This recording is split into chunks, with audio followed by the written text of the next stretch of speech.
কোন দলের কর্মী তুমি, নেতা তোমার কে? দলের নীতি কি বলো, নেতা কেমন সে? যাদের আছে চুরির স্বভাব দেখতে যদি পাও, তাদের সাথে কেমনে তুমি নিজেকে মিলাও? দাঁড়াও মুসলিম যুবক, তুমি কার মিছিলে যাও? রাসূল তোমায় ডাকছে, তুমি শুনতে কি পাও? আসসালামু আলাইকুম ওয়া রাহমাতুল্লাহি ওয়া বারাকাতুহু। আলহামদুলিল্লাহিল্লাযী বিনি'মাতিহি তাতিম্মুস সালিহাত ওয়া বিফadlihi তাতানাজ্জালুল খায়রাতু ওয়াল বারাকাত। وأشهد أن لا إله إلا الله وحده لا شريك له في الربوبية والألوهية والأسماء والصفات. وأشهد أن سيدنا ونبينا محمدًا عبد الله ورسوله خير البريات ونبي الهدى والمكرمات، صلى الله تعالى عليه وعلى آله وصحبه ما دامت الأرض والسماوات، وسلم يا رب ما سبحت الذرات والمجرات. أما بعد، فأعوذ بالله من الشيطان الرجيم. بسم الله الرحمن الرحيم.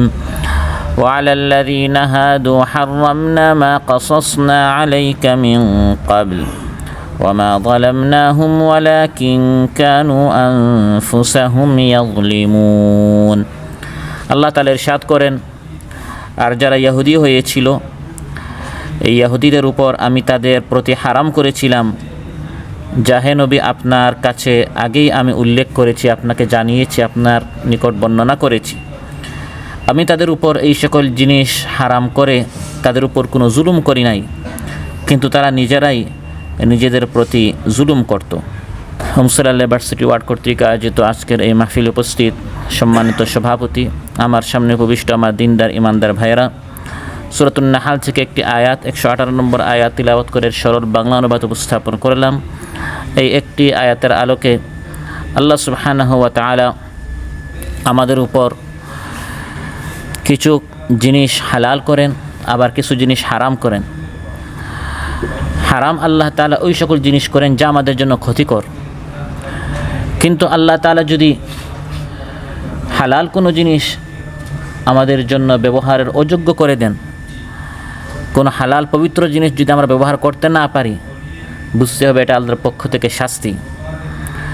যেমন দ্রব্যমূল্যের ঊর্ধ্বগতির কারণে বা রোগ ব্যাধির কারণে আপনি হালাল জিনিস থেকে উপকৃত হতে পারছেন না, আপনি হালাল খাবার খেতে পারছেন না, কিনতে পারছেন না, এটা আল্লাহর পক্ষ থেকে শাস্তি হিসাবে এসে থাকে, যা আল্লাহ তাআলা আলোচ্যায়তে উল্লেখ করেছেন, যেটা ইহুদিদের উপর আল্লাহ তাআলা শাস্তিস্বরূপ হালাল জিনিসকে হারাম করে দিয়েছিলেন, পবিত্র জিনিস তাদের উপর নিষেধ করে দিয়েছিলেন, কারণ তারা আল্লাহর হুকুম লঙ্ঘন করেছিল। এ সকল বিষয়ে আপনাদের সামনে আলোচনা উপস্থাপন করব ইনশাআল্লাহ। সম্মানিত ভাইয়েরা, ইসলামী শরীয়তে কোনো দ্রব্য পানাহার করা, কোনো খাবার গ্রহণ করা হারাম ঘোষিত হয়েছে, কারণ এই সকল জিনিস মানুষের শারীরিক বা আধ্যাত্মিক ক্ষতি এর মধ্যে রয়েছে। হয় এই জিনিস খেলে আপনার আধ্যাত্মিক রুহানি কোনো ক্ষতি রয়েছে, বা এই জিনিস খেলে আপনার শারীরিক কোনো ক্ষতি রয়েছে। জিনিসটা ক্ষতিকর বিধায় আল্লাহ তাআলা এই জিনিস মানুষের উপর, মুসলমানদের উপর হারাম করে দিয়েছে। যেমন আমার আলোচ্যায়তের 2-1 আয়াত আগে আল্লাহ তাআলা ইরশাদ করেন, ইন্নামা হাররামা আলাইকুমুল মাইতাতা ওয়াদ-দামা ওয়া লাহমাল খিনজিরি ওয়া মা উহিল্লা লিগাইরিল্লাহি বিহি।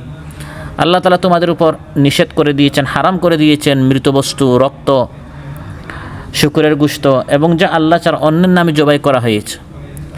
এই জিনিসগুলো আল্লাহ কেন হারাম করেছেন? মৃত বস্তু, রক্ত, শুকরের গোশত, এগুলো খেলে মানুষের ক্ষতি হয়, ক্ষতিকর জিনিস আল্লাহ তাআলা মানুষের উপর হারাম করে দিয়েছেন। কিন্তু ইহুদিদের জন্য এমন জিনিস আল্লাহ তাআলা হারাম করে দিয়েছিলেন যা দৈহিক বা আধ্যাত্মিক দিক দিয়ে ক্ষতিকর হওয়ার জিনিস ছিল না, বরং তাদের অবাধ্যতার কারণে, তাদের নাফরমানির কারণে শাস্তিস্বরূপ সেগুলো আল্লাহ তাআলা তাদের উপর হারাম করে দিয়েছিলেন। জিনিসটা গ্রহণ করলে তাদের কোনো ক্ষতি নেই, না শারীরিক ক্ষতি আছে না আধ্যাত্মিক ক্ষতি আছে। এরপরেও আল্লাহ তাআলা এই জিনিসগুলো তাদের উপর হারাম করে দিয়েছিলেন। এটি সূরাতুন নাহলের 118 নম্বর আয়াত আমার আলোচ্য আয়াতে আল্লাহ তাআলা বলে দিয়েছেন। তাহলে তাদের উপর আল্লাহ তাআলা নিষেধ করেছেন, এটা আমাদেরকে আল্লাহ তাআলা কেন জানালেন? আমাদের জেনে লাভ কি? আমাদের জেনে এটাই লাভ যে আমাদের গুনাহের কারণেও আমাদের উপর অনেক হালাল বস্তু আল্লাহ তাআলা মাঝে মধ্যে হারাম করে দেন, নিষেধ করে দেন। জাদুল মাআদ ইবনুল কাইয়্যিম রাহিমাহুল্লাহ বলেন, ওমা হাররামাহুল্লাহু আলা হাযিহিল উম্মাহ লিখুবসিহি লা উকুবাতান কামা ফি বনি ইসরাঈল। এই উম্মতের উপর আল্লাহ তাআলা যত জিনিস হারাম করেছেন এগুলো খাবিস হওয়ার কারণে, এই জিনিসটা ক্ষতিকর হওয়ার কারণে আল্লাহ তাআলা এই উম্মতের উপর হারাম করে দিয়েছেন। এই উম্মতের উপর আল্লাহ তাআলা কোনো জিনিস বনি ইসরাঈলের মতো হারাম করেন নাই শাস্তি স্বরূপ। সুবহানাল্লাহ। বনি ইসরাঈলের উপর আল্লাহ তাআলা অনেক জিনিস হালাল হওয়া সত্ত্বেও, পবিত্র হওয়া সত্ত্বেও, ক্ষতিকর না হওয়া সত্ত্বেও আল্লাহ তাদেরকে এই সকল জিনিস খেতে নিষেধ করেছেন। আলোচ্যতা আল্লাহ তাআলা বলেন, وعلى الذين هادوا حرمنا ما قصصنا عليك من قبل। যারা ইহুদি হয়েছিল তাদের উপর হে নবী আমি আগে আপনার সামনে বর্ণনা করেছি, মা কাসাসনা আলাইকা মিন ক্বাবল, আগের অন্যান্য সূরায় আমি আপনাকে বলে দিয়েছি যে ইহুদিদের উপর অনেক পবিত্র বস্তু, অনেক জিনিস যা ক্ষতিকর নয় এগুলো আমি তাদের উপর হারাম করে দিয়েছি। সেগুলো কি? সূরাতুল আনআম এবং সূরাতুন নিসা আল্লাহ বয়ান করেছেন, ওয়ালাল্লাযীনা হাদু হাররামনা কুল্লা যী যুফুর। সূরাতুল আনআমে আল্লাহ তাআলা বলে দিচ্ছেন ইহুদিদের উপর কোন কোন জিনিস আল্লাহ হারাম করেছেন, অথচ এটা ক্ষতিকর জিনিস ছিল না। আল্লাহ বলেন হাররামনা কুল্লা যী যুফুর, ইহুদিদের জন্য নখযুক্ত, তীক্ষ্ণধার নখ বিশিষ্ট সমস্ত পশু নিষিদ্ধ করেছিলাম এবং গরু ছাগলের চর্বিও তাদের জন্য নিষিদ্ধ করে দিয়েছিলাম।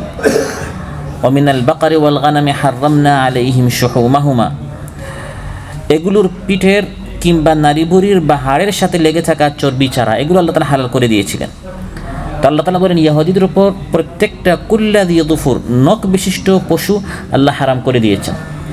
নখ বিশিষ্ট পশু বলতে এমন পা বিশিষ্ট পশু যার আঙ্গুলগুলো ফাঁক ফাঁক পৃথক পৃথক নয়, যেমন উট, তাদের উপর উট হারাম করে দেওয়া হয়েছিল। আমাদের উপর উট হালাল না হারাম? কিন্তু এই হালাল যেটা আমাদের জন্য নিয়ামত স্বরূপ, নখ বিশিষ্ট যেগুলোর, যে সকল পশু এমন পা বিশিষ্ট যে তাদের আঙ্গুলগুলো ফাঁক ফাঁক পৃথক পৃথক নয়, বরং এগুলো হচ্ছে নখ বিশিষ্ট, উট, উট পাখি, হাঁস, রাজহাঁস, এইসব পবিত্র বস্তুগুলো শাস্তিস্বরূপ আমি ইহুদিদের উপর হারাম করে দিয়েছিলাম। এই ধরনের সমস্ত পশু পাখি তাদের উপর কী ছিল? হারাম ছিল। কেবল সেই পশু ও পাখি তাদের জন্য হালাল ছিল যাদের পায়ের খুর বা আঙ্গুল ফাঁক ফাঁক হতো। তারপরে আরও গরু ছাগলের মধ্যেও পুরাটা আল্লাহ হারাম করেন নাই, কিছু অংশ হারাম করেছেন। ওয়ামিনাল বাকারি ওয়াল গানামি হাররামনা আলাইহিম শুহুমাহুমা ইল্লা মা হামালাত যুহুরুহুমা আউল হাওয়ায়া আও মাখতালাতা বিআযম। আল্লাহ তাআলা বলেন এবং গরু ছাগলের চর্বিও তাদের জন্য নিষিদ্ধ করেছিলাম। গরু ছাগলকে হারাম করি নাই, এর গোশতটা হালাল, হাড্ডিটা হালাল, কিন্তু গরু ছাগলের চর্বিটা আমি তাদের জন্য কি করে দিলাম? হারাম করে দিলাম। বর্তমান মেডিকেল সায়েন্সের, চিকিৎসা বিজ্ঞানের একটি অসত্য তাদের থিওরি ছিল এতদিন যে গরু ছাগলের চর্বি হচ্ছে মানুষের জন্য ক্ষতিকর। এটা অসত্য কথা। বর্তমান সাম্প্রতিককালে মেডিকেল সায়েন্স তাদের কথা থেকে ফিরে এসেছে। তারা বলছে না, এটা মানুষের জন্য কি নয়, ক্ষতিকর নয়। মানুষের জন্য ক্ষতিকর হচ্ছে যে সকল চর্বি মানুষ বানায়, ঘি, তেল, যেগুলো মানুষ যেগুলো বানায়, এগুলো হচ্ছে মানুষের জন্য ক্ষতিকর। কিন্তু আল্লাহ তাআলা যে নিয়ামত স্বরূপ দিয়েছেন, যে কোনো জিনিস অতিরিক্ত খেলে এটা তো মানুষের জন্য ক্ষতিকর। কিন্তু সাধারণত গোশত, হাড্ডি যেরকম মানুষের জন্য উপকারী, ঠিক তেমনিভাবে গরু ছাগলের চর্বিটাও মানুষের জন্য কি? এই জন্য শাস্তিস্বরূপ ইহুদিদের উপর এটা আল্লাহ তাআলা হারাম করে দিয়েছেন। যদি এটা মানুষের জন্য ক্ষতিকর হতো তাহলে তো এটা ইহুদিদের জন্য কি হতো? নিয়ামত হতো, যে ক্ষতিকর জিনিস আল্লাহ হারাম করে দিয়েছেন। আল্লাহ আলোচ্যতে বলেন সূরাতুল আনআমের যে এটা আমি শাস্তিস্বরূপ তাদের উপর হারাম করে দিয়েছি। যদি ক্ষতিকর হতো তাহলে এটা শাস্তি হতো না, তাদের জন্য নিয়ামত হতো, নিয়ামত হতো। তো আল্লাহ তাআলা বলেন যে গরু, ছাগল, উট, হাঁস ইত্যাদি পুরাটাই আমি তাদের জন্য হারাম করে দিলাম। আর গরু ছাগল পুরাটা হারাম না করে তাদের চর্বিগুলো আমি তাদের জন্য হারাম করে দিলাম। তবে গরু ছাগলের পিঠের কিংবা নারী ভুঁড়ির বা হাড়ের সাথে যদি কোনো চর্বি লেগে থাকে সেটা আমি তাদের জন্য জায়েজ করে দিয়েছিলাম। এই যে ইহুদিদের জন্য এই বিধানটি আল্লাহ কঠিন করে দিলেন, উট খাওয়া যাবে না, গরু ছাগলের চর্বি খাওয়া যাবে না, অথচ এগুলো হালাল পবিত্র, মানুষের জন্য ক্ষতিকর নয়। আল্লাহ তাআলা বলেন কেন হারাম করে দিয়েছি? আলোচ্য আল্লাহ তাআলা বলেন এটা আমার পক্ষ থেকে জুলুম নয়, বরং এগুলো তাদের কৃতকর্মের শাস্তি। ওয়ামা যালামনাহুম ওয়ালাকিন কানু আনফুসাহুম ইয়াযলিমুন। পবিত্র উপকারী জিনিস ইহুদিদের উপর নিষেধ করে আমি আল্লাহ তাআলা তাদের উপর জুলুম করি নাই, বরং তারা নিজেদের উপর জুলুম করেছে। ইহুদিরা এত বেশি আল্লাহর হুকুম অমান্য করেছে, লঙ্ঘন করেছে, বাড়াবাড়ি করেছে, এত বেশি তারা মাসিয়াত গুনাহ করেছে, আমি আল্লাহ তাআলা শাস্তি স্বরূপ যে সকল জিনিস অন্যান্য উম্মতের জন্য জায়েজ এটা আমি তাদের জন্য নাজায়েজ করে দিলাম। যালিকা জাযাইনাহুম বিবাগহিম ওয়া ইন্না লাসাদিকুন। আল্লাহ তাআলা বলেন বিবাগহিম, তাদের অবাধ্যতার কারণে, তাদের নাফরমানির কারণে, তাদের গুনাহের কারণে আমি আল্লাহ তাআলা প্রতিফল হিসাবে, শাস্তি হিসাবে আমি এই সকল হালাল জিনিস তাদের উপর হারাম করে দিলাম। এই জিনিসগুলো শাস্তি স্বরূপ আমি তাদের উপর হারাম করে দিয়েছি, কারণ ইহুদিরা নিজেদের উপর জুলুম করেছে। ফাবিযুলমিম মিনাল্লাযীনা হাদু হাররামনা আলাইহিম তাইয়্যিবাতিন উহিল্লাত লাহুম। আল্লাহ তাআলা বলেন সূরাতুন নিসায়, ইহুদিদের উপর যা হালাল ছিল এটা আমি তাদের উপর হারাম করে দিয়েছি তারা জুলুম করার কারণে। কি করার কারণে? ইহুদিরা এত বেশি জুলুম করেছে, এত বেশি তারা অবাধ্যতা করেছে, এত বেশি তারা নাফরমানি করেছে যে হালাল বস্তুগুলো আল্লাহ তাআলা তাদের উপর কি করে দিয়েছেন? হারাম করে দিয়েছেন। যখন তাদের উপর হারাম করে দিলেন, এত নির্লজ্জ জাতি, তারা বলা শুরু করলো আসলে এগুলো আল্লাহ হারাম করেন নাই, এগুলো আমাদের পূর্বপুরুষ ইয়াকুব আলাইহিস সালাম তিনি নিজের উপর হারাম করেছিলেন এবং আমরাও তার অনুসরণ করে আমরাও এগুলো হারাম নিজেরা নিজেদের উপর করেছি, আল্লাহ এটা হারাম করেন নাই। এগুলো আসলে কি ছিল? তাদের উপর হালাল ছিল, আল্লাহ শাস্তিস্বরূপ হারাম করেছেন। আল্লাহ বলেন তাদের দাবিটা মিথ্যা, আমার দাবিটা সত্য। ওয়া ইন্না লাসাদিকুন, আমার কথাটা সত্য, নিশ্চয় আমি সত্যবাদী। ইহুদিরা অবশ্যই তাদের দাবিতে মিথ্যাবাদী, কারণ যেভাবে আমি বলেছি ইহুদিরা তারা দাবি করে এই জিনিসগুলো ইয়াকুব আলাইহিস সালাম নিজের উপর হারাম করে নিয়েছিলেন এবং আমরাও তার অনুসরণ করতে গিয়ে এগুলোকে আমরা হারাম মনে করি। কুল্লু তাআমি কানা হিল্লাল লিবানি ইসরাঈল ইল্লা মা হাররামা ইসরাঈল আল আয়া।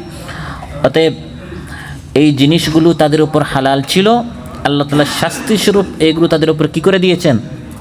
হারাম করে দিয়েছেন। তাহলে এটি আল্লাহর পক্ষ থেকে অনেক বড় একটি শাস্তি। শাস্তি বলতে আমরা শুধু বুঝি যে কোনো একটা বিপদে পড়া, মুসিবতে পড়া, হাত পা ভেঙে যাওয়া, অসুস্থ হয়ে যাওয়া, ভূমিকম্প আসা, ক্যান্সার হওয়া, এগুলোকে আমরা শাস্তি মনে করি। কিন্তু আপনি একটা দাওয়াতে গেলেন, সামনে কত সুস্বাদু খাবার আপনি খেতে পারছেন না, ডাক্তার নিষেধ করে দিয়েছে, এটাও একটা শাস্তি।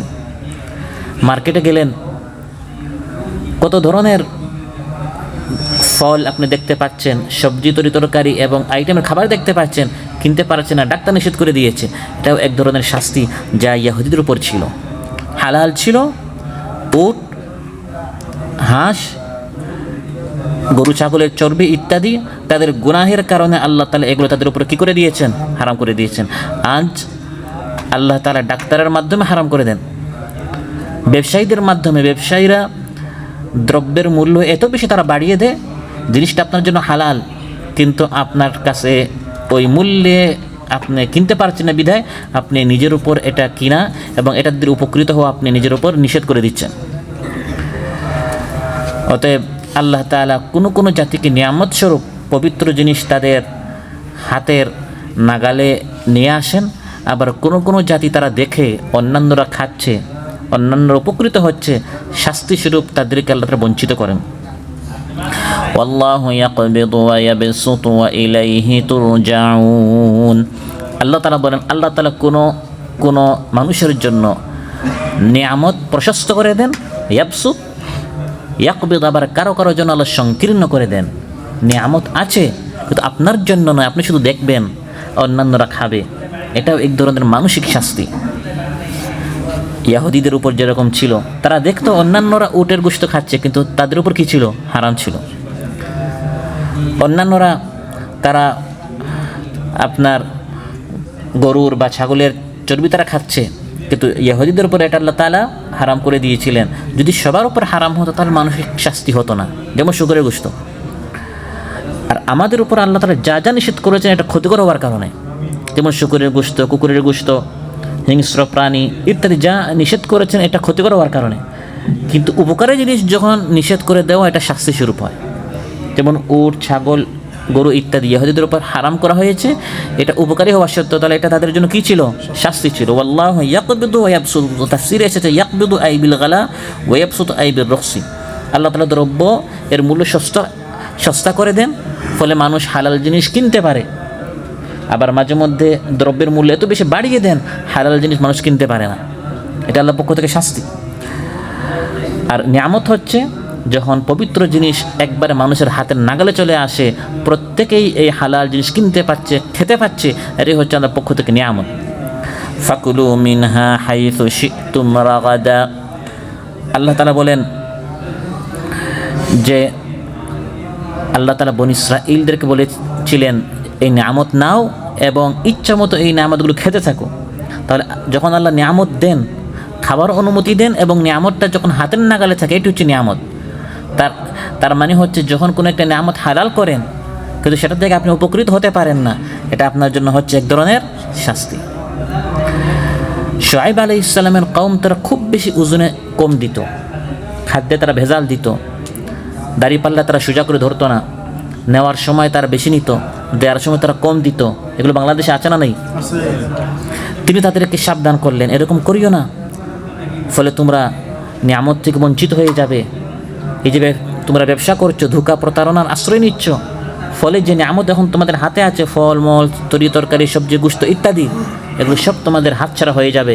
তোমরা দেখবে অন্যান্যরা পাক পবিত্র হালাল রিজক পাচ্ছে, কিন্তু তোমরা মাহরুম হয়ে যাবে, তোমরা বঞ্চিত হয়ে যাবে।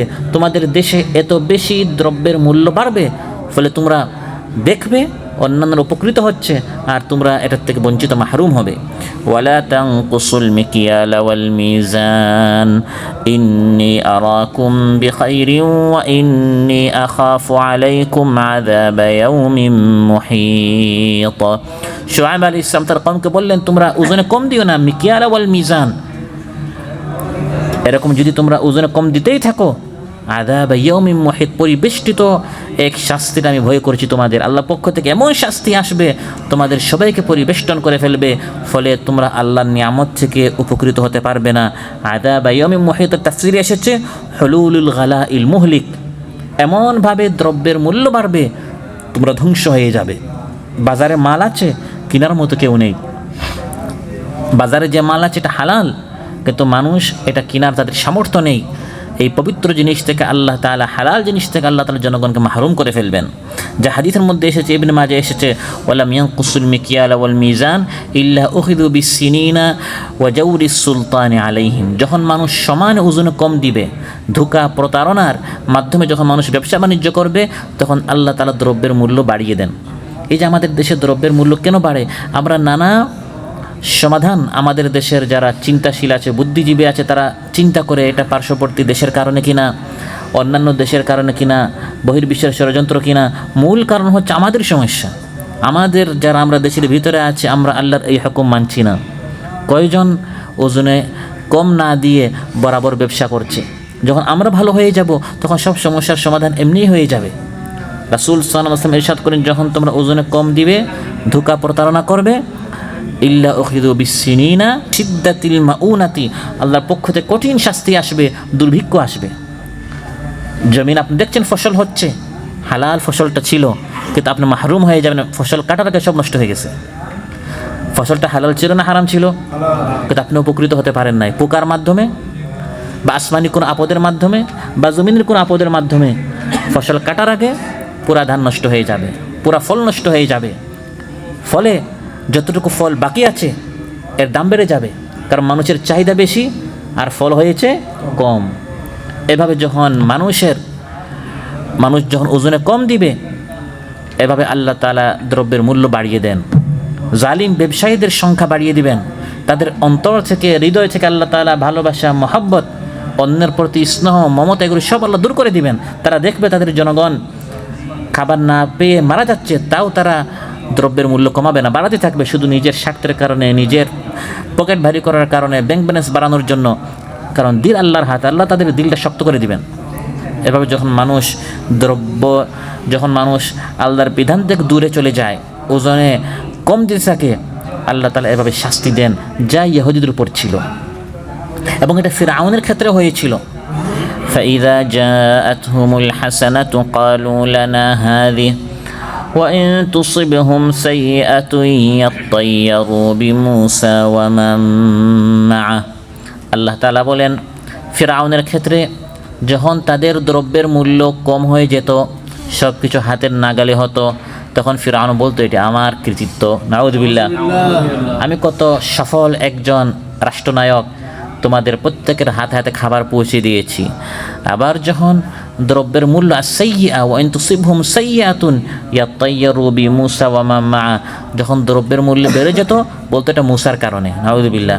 আমাদের দেশে বলে নাই যে জামার কাপড় দাম বাড়িয়েছে হুজুররা, তারা থোপ বেশি কিনে, পাঞ্জাবি বেশি কিনে, বলে না? তো এটা ফিরআউনও বলতো যে মূসার কারণে সব বিপদ আপদ মুসিবত আসে। আর যে বছর আপনার ফসল বেশি হতো, দ্রব্যের মূল্য কম হতো, বলতে এটা আমার কারণে। তো এভাবে আল্লাহ তাআলা বলেন যে দ্রব্যর মূল্য বা আপনার হালাল জিনিস, পবিত্র জিনিস, দ্রব্যের মূল্য ঊর্ধ্বগতির কারণে যখন মানুষ হালাল জিনিস উপকৃত হতে পারে না, এটা আল্লাহর পক্ষ থেকে শাস্তি। কখনো মানুষ হালাল জিনিস থেকে বঞ্চিত হয় দ্রব্যের মূল্য ঊর্ধ্বগতির কারণে, আবার কখনো মানুষ মাহরুম হয় রোগ ব্যাধির কারণে। আপনি গরু গোশত খেতে পারছেন না কেন? গরুর গোশত এটা হালাল না হারাম? কিন্তু ডাক্তার আপনাকে নিষেধ করে দিয়েছে আপনার প্রেশার হওয়ার কারণে। এই প্রেশার এক সময় মানুষের এত ছিল না, এখন ঘরে ঘরে মানুষের প্রেশার। এটা আল্লাহর পক্ষ থেকে গজব। মিষ্টি হওয়া সুন্নত, কিন্তু এই সুন্নত আপনি খেতে পারছেন না। আপনি দেখছেন আপনি একটা দাওয়াতে গেলে সবাই খাচ্ছে, আপনার জিহ্বা বলে খাও, কিন্তু ডাক্তার বলে দিয়েছে আপনার সুগার আছে, আপনি মিষ্টি খেতে পারবেন। কত রকমারি সুইট থাকে, কিন্তু ওই ইহুদিদের উপর যেরকম উট আল্লাহ হারাম করে দিয়েছেন, মানসিক একটা যন্ত্রণা, জিহ্বা বলে খেয়ে ফেলো, কিন্তু ডাক্তার বলে দিয়েছে এগুলো খাওয়া যাবে না। তারপর অ্যালার্জি রোগটা কত মারাত্মক একটা রোগ। অ্যালার্জির যত খাবার, প্রত্যেকটা খাবার কি খুব সুস্বাদু কিনা?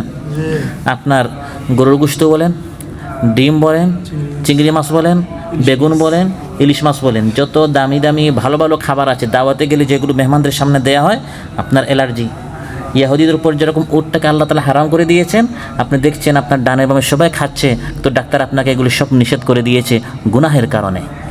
এত বেশি আপনি গুনাহ করেছেন, দেখতে, শুনতে, চলতে, ফিরতে। আমরা এত গুনাহ করেছে, ফলে এই সকল রোগ দ্বারা আল্লাহ তাআলা আমাদেরকে আক্রান্ত করেছেন। যদি এই আয়াত দ্বারা উদ্দেশ্য হতো শুধু ইহুদিদের কাহিনী উল্লেখ করা, তাহলে তো এই কোরআন আমাদের জন্য হেদায়েতের কিতাব হতো না। এই কোরআন আমাদের জন্য হেদায়েতের কিতাব এই জন্য ইহুদিদের এই কাহিনীটা বলে যে আমি আল্লাহ তাআলা ইহুদিদের উপর তাদের গুনাহের কারণে এই সকল হালাল জিনিস হারাম করে দিয়েছি, আমাদেরকেও কিছু সবক দেওয়ার জন্য, আমাদেরকেও শিক্ষা এবং ইবরতের জন্য, যে ইহুদিদের মতো তোমাদের উপরও তোমাদের গুনাহের কারণে অনেক জিনিস আমি হারাম করে দিব। ওয়ামা যালামাহুমুল্লাহু ওয়ালাকিন কানু আনফুসাহুম ইয়াযলিমুন। উট, ভেড়া, ছাগল ইত্যাদি এগুলো চর্বি হারাম করে দিয়ে আমি আল্লাহ তাদের উপর জুলুম করি নাই, এগুলো তাদের কৃতকর্ম, তারা নিজেদের উপর জুলুম করেছে। ফাবিযুলমিন মিনাল্লাযীনা হাদু হাররামনা আলাইহিম তাইয়্যিবাতিন উহিল্লাত লাহুম। আল্লাহ তাআলা বলেন ইহুদিরা নিজেদের উপর এত বেশি জুলুম করেছে, হালাল বস্তুগুলো আমি তাদের উপর হারাম করে দিয়েছি। ইহুদিরা কোন গুনাহ করে নাই? আল্লাহকে পর্যন্ত ছাড়ে নাই। আল্লাহ সম্পর্কে বলেছে আল্লাহ হচ্ছেন ফকির, আমরা ধনী। নাউযুবিল্লাহ। আল্লাহকে গালি দিয়েছে, অসংখ্য অগণিত নবীদেরকে তারা হত্যা করেছে, শহীদ করেছে। এবং নবীরা যখন তাদেরকে দাওয়াত দিত, তারা বলতো আমাদেরকে দাওয়াত দিন না, কুলুবুনা গুলফুন, আমাদের অন্তর বন্ধ হয়ে গেছে, মোহর মারা হয়েছে, আমাদেরকে দাওয়াত দেন বা না দেন, আপনাদের কথা আমরা মানব না। এভাবে নবীদেরকে তারা মানসিকভাবে কষ্ট দিত। ঈসা আলাইহিস সালামকে তারা শহীদ করেছে বলে তারা দাবি করে, মিথ্যা দাবি করে। ঈসা আলাইহিস সালামকে আল্লাহ তাআলা আসমানে উঠিয়ে নিয়েছে, কিন্তু তারা দাবি করে আমরা তাকে ফাঁসি দিয়েছি। নাউযুবিল্লাহ। ওয়া কাউলিহিম ইন্না কাতালনাল মাসীহা ঈসা ইবনে মারইয়াম রাসূলুল্লাহ, নবীদেরকে হত্যা করেছে, নবীদেরকে ফাঁসি দেওয়ার তারা দাবি করে, এই জন্য হালাল জিনিস তাদের উপর হারাম করা হয়েছে। আমরা কি আলিমুল আমাদেরকে ফাঁসি দেই নাই? ইহুদিরা যদি নবীদেরকে মেরে থাকে, মুসলমান নামধারী নবীদের উত্তরসূরিদেরকে তাদের উপর তারা গুলি মারে নাই, কারারুদ্ধ করেছে, ফাঁসির কাস্টে ঝুলিয়েছে, তাহলে ইহুদিরা গুনাহ করলে তাদের উপর হালাল বস্তু যদি হারাম হয়, আমার নাম মুসলমান আব্দুল্লাহ আব্দুর রহমান, এই জন্য যা ইচ্ছা তা করে যাবো, আল্লাহ আমাকে শাস্তি দিবেন না, এমন কি হতে পারে? সম্মানিত ভাইরা, ইহুদিরা কি কি অপরাধ করেছে? ওয়ালাকিন কানু আনফুসাহুম ইয়াযলিমুন, তারা নিজেদের উপর কি জুলুম করেছে লম্বা তালিকা আল্লাহ কোরআনের মধ্যে বলে দিয়েছেন, কারণ আল্লাহ জানেন এই সকল অপরাধ মুসলমানরাও করবে। ফলে ইহুদিদের মতো মুসলমানদেরকেও এমন শাস্তি দেয়া হবে। একটা হচ্ছে জুলুম, ফাবিযুলমিন মিনাল্লাযীনা হাদু হারামনা আলাইহিম তাইয়্যিবাতিন উহিল্লাত লাহুম, আরেকটি হচ্ছে ওয়াবিসাদ্দিহিম আন সাবিলিল্লাহি কাসীরা। আল্লাহ বলেন ইহুদিরা খুব বেশি আল্লাহর পথে বাধা সৃষ্টি করত। ইহুদিরা কোনোভাবে আল্লাহর দ্বীনের কাজ করতে দিত না।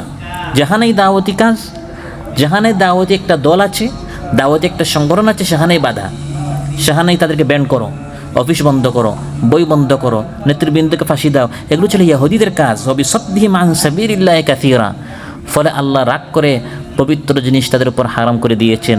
আজ মুসলমানরা এগুলো করে কিনা? নামদারি মুসলমান ইসলামী সংগঠনের নামও নিশানা রাখতে চায় না, নিষেধ করে ফেলে, বই বন্ধ করে দেয়, আওয়াজ বন্ধ করে দিতে চায়।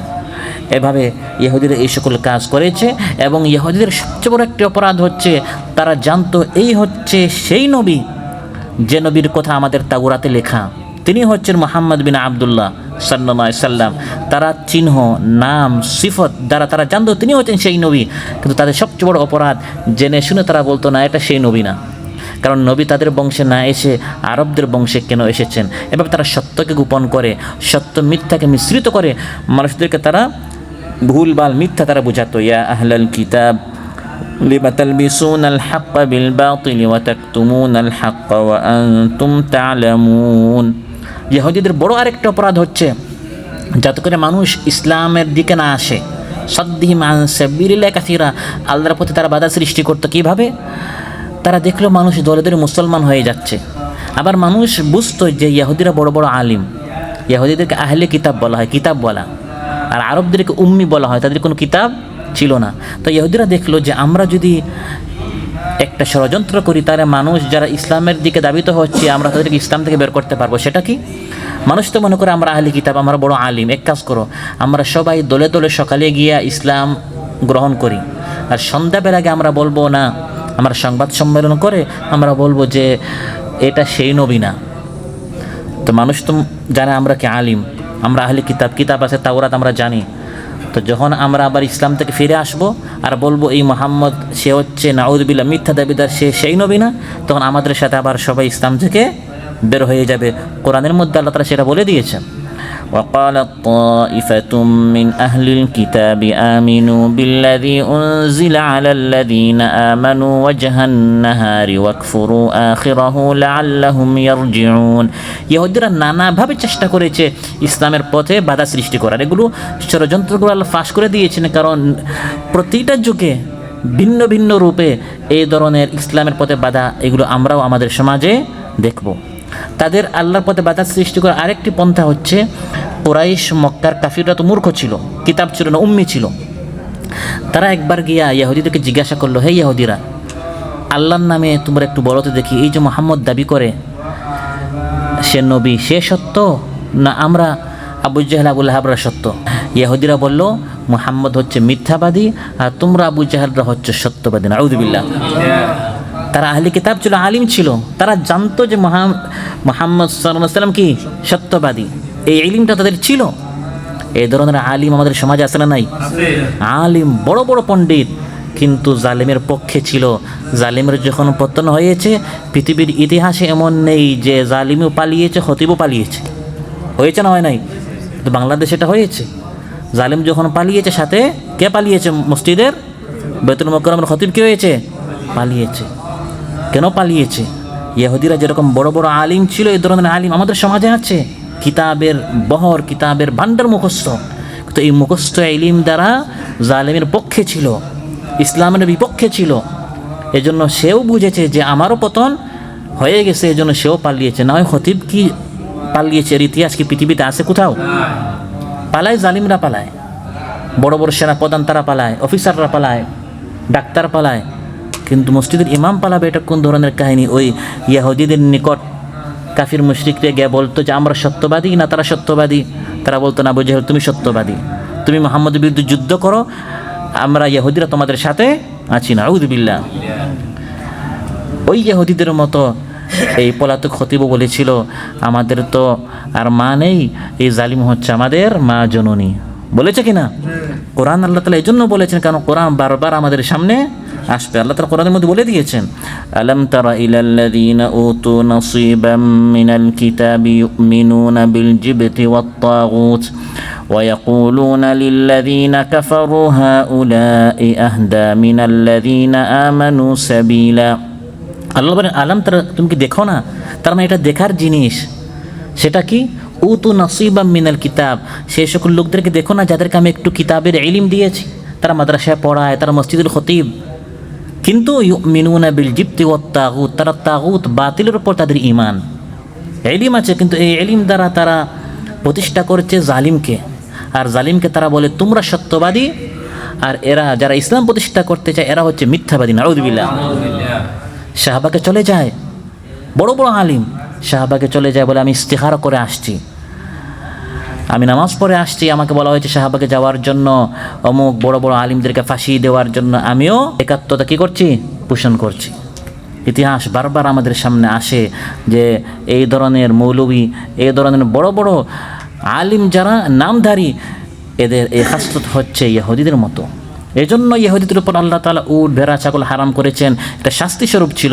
আজ আমাদের উপর এই ধরনের শাস্তিগুলো আসছে। আবার জেনে শুনে ইহুদিরা যুদ্ধে, তারা মহানবী সাল্লাল্লাহু আলাইহি ওয়াসাল্লামের বিরুদ্ধে তারা থাকতো।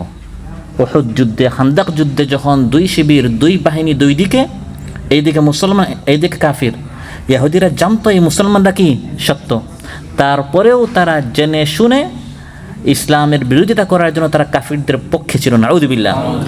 ওয়া আনজালাল্লাযীনা যাহারুহুম মিন আহলিল কিতাবি মিন সায়াসিহিম, যাহারুহুম মিন আহলিল কিতাব, কাফিরদেরকে যারা সহযোগিতা করেছে ইহুদি থেকে, আহলি কিতাব থেকে। তার মানে যুগে যুগে কিছু মুসলমান পাওয়া যাবে যারা জুট করবে, মহাজুট করবে ওই ইহুদিদের মতো কাফিরদের সাথে, জালিমদের সাথে। ওই যে জালিমের যে কয়টা দল ছিল, 14 দল নাকি?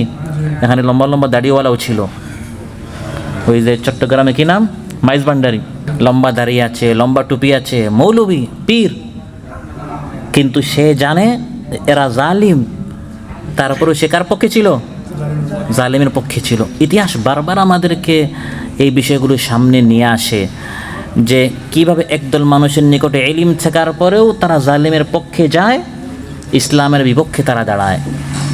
তারপর ইহুদিদের বড় একটা অপরাধ হচ্ছে আকলিহিমুর রিবা ওয়া কাদ নুহু আন, তারা সুদ আদান প্রদান করে। এই পৃথিবীতে বর্তমানেও যত সুদ আছে, বিশ্ব ব্যাংক সম্পূর্ণ সুদী, এই সবগুলো হচ্ছে, অধিকাংশগুলো হচ্ছে ইহুদি দ্বারা কি নিয়ন্ত্রিত।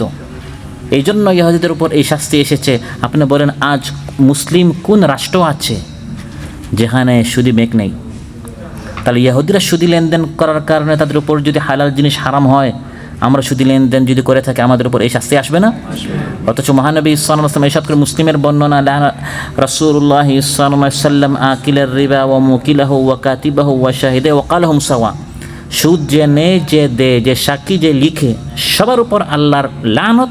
এবং তিনি বলেন, মহানবী সাল্লাল্লাহু আলাইহি ওয়াসাল্লাম ইরশাদ করেন, সবাই লানতে সমান, অপরাধে সমান।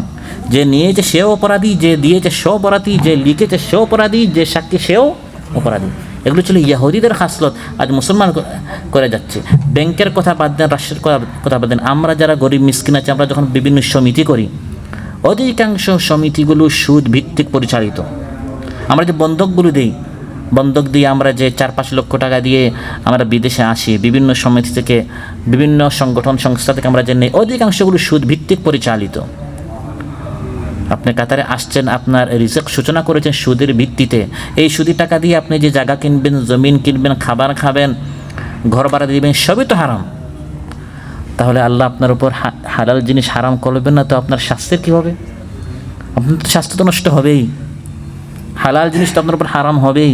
এগুলো ওই ইহুদিদের মতো কৃত কর্মের কারণে শাস্তি শুরু এসেছে। ইহুদিরা মালের খেয়ানত করত, ইহুদিরা ঘুষ নিত।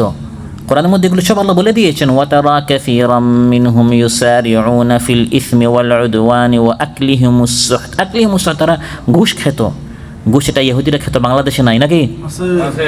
তালিকা করা হলে পৃথিবীতে সবচেয়ে বেশি যে কয়টা দেশে ঘুষ নেওয়া হয়, দুর্নীতি করার মধ্যে বাংলাদেশ চ্যাম্পিয়ন হবে। অথচ বাংলাদেশ হচ্ছে পৃথিবীর দ্বিতীয় বা তৃতীয় বৃহত্তম মুসলিম রাষ্ট্র। তাহলে ইহুদিরা যা করতো, নামদারি মুসলমান আমরা তাও করে যাচ্ছি। ইদা কুনতা ফি নিআমাতিন ফারআহা ফাইন্নাল মাআসি তুজিলুন নিআম। এজন্য কবি বলেন, কোনো নিয়ামত যদি থাকে তোমার নিকট, নিয়ামতের কদর করো, গুনাহ করিও না, কারণ গুনাহের কারণে তুমি নিয়ামত থেকে বঞ্চিত হয়ে যাবে। আল্লাহ নিয়ামত দিয়েছেন স্বাস্থ্য, নিয়ামত দিয়েছেন হালাল জিনিস, এগুলো যেন থাকে। হালাল জিনিস মার্কেটে আছে, কিনতে পারছেন না, ঘরে আছে, খেতে পারছেন না, এটা নিয়ামত থেকে আপনি বঞ্চিত হয়ে গেছেন আপনার কৃত গুনাহের কারণে। অতএব গুনাহ না করে রবের শুকরিয়া আদায় করেন, ইবাদত করেন, তখন নিয়ামত আল্লাহ তাআলা বাড়িয়ে দিবেন, নিয়ামত থেকে আল্লাহ তাআলা বঞ্চিত করবেন না। আল্লাহ সুবহানাহু ওয়া তাআলা আমাদের সবাইকে আলোচ্য বিষয়ের উপর আমল করার তৌফিক দান করুন। গুনাহ খাতা থেকে আল্লাহ তাআলা যেন আমাদের সবাইকে হেফাজত করেন।